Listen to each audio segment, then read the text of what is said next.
Përshëndetje. Sot kam vendosur me përgatit kek me miell misri, ëmbëlsirë e shëndetshme, shumë e shijshme. Ja vlen me provu këtë recetë. Bëhet për mrekulli. Tani fillojmë dhe përgatisim. Së pari, në një enë do të hedhim 3 vezë. Vezët gjithmonë për përgatitjen e ëmbëlsirave duhet të qëndrojnë në temperaturë dhome, sepse përfryhen më shumë, pra bëhen më voluminoze. Pasi që I kemi hedhur vezët, do të shtoj edhe sheqerin. Sheqer gjithsej do të shtojmë 200 gram, ose motjen do ta bëj edhe me lugë, që ta keni më të qartë të gjithë ata të cilët nuk kanë një matës për të matur sheqerin me gram. Gjithsej, këtu do të hedh 10 lugë të plota të gjellës me sheqer. 10 lugë me sheqer. Pastaj vazhdojmë dhe këto do t'i rrahim me mikser. Për afërsisht për 5 minuta, derisa sheqeri të shkrihet dhe vezët të fryhen dhe gjithashtu të bëhen më voluminoze, të krijohet një shkum e bardhë, si këtu që po e shikoni.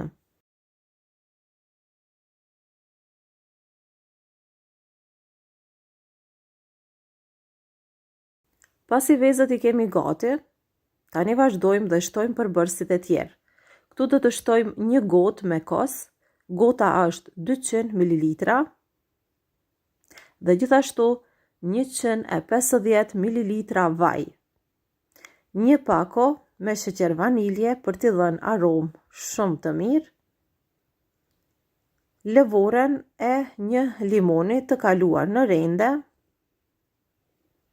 gjithashtu lëngun e gjys limonit të shtridhur. Këto përbërës do t'i përzim mirë me lugë. Për 1 minutë, pastaj do të shtojmë edhe miellin e misrit. Pra, miellin e misrit, për pos që mundemi me përdor për të përgatitur ushqime të kripura. Mund ta përdorim edhe për të përgatitur ëmbëlsira shumë të mira. Është kjo një ndër recetat të cilët unë sot po e përgatis. Pastaj do të shtoj këtu miellin, gjithsej 260 gram miell misri, ose 13 lugë të gjellës, të plota me miell misri.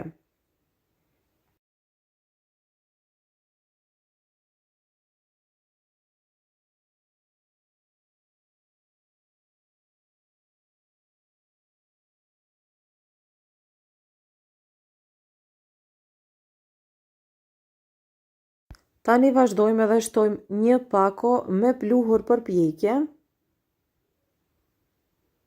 Të gjithë këto përbërës do t'i përzijmë bashkë derisa të formohet një brum I trosh.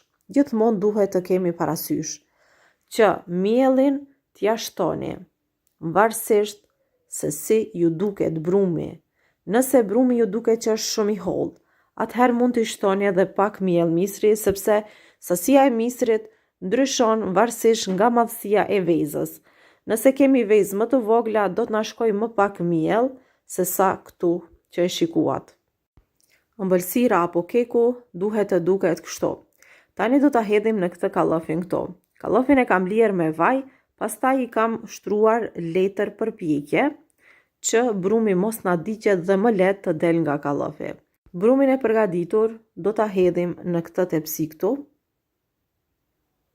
ngadal, dhe pastaj do ta shtim dhe do ta pjekim.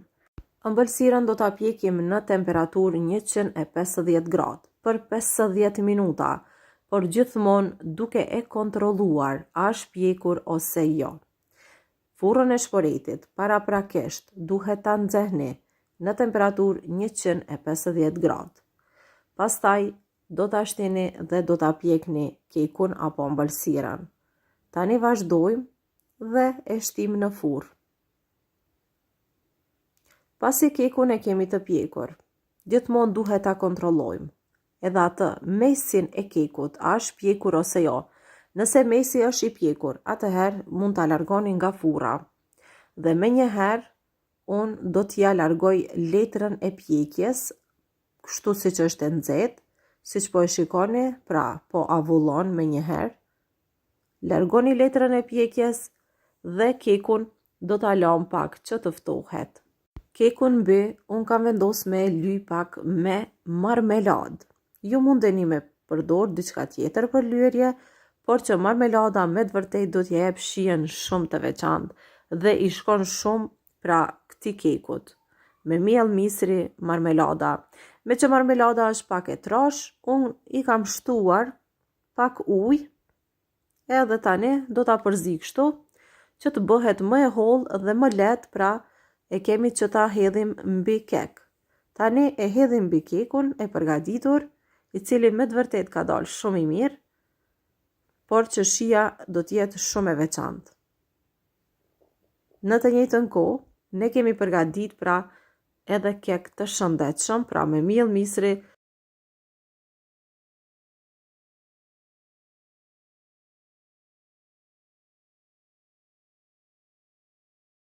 dhe pasi që e kemi gati, unë po e pres për ta parë nga brenda se si po duket, dhe me të vërtet ka dalë shumë e mirë.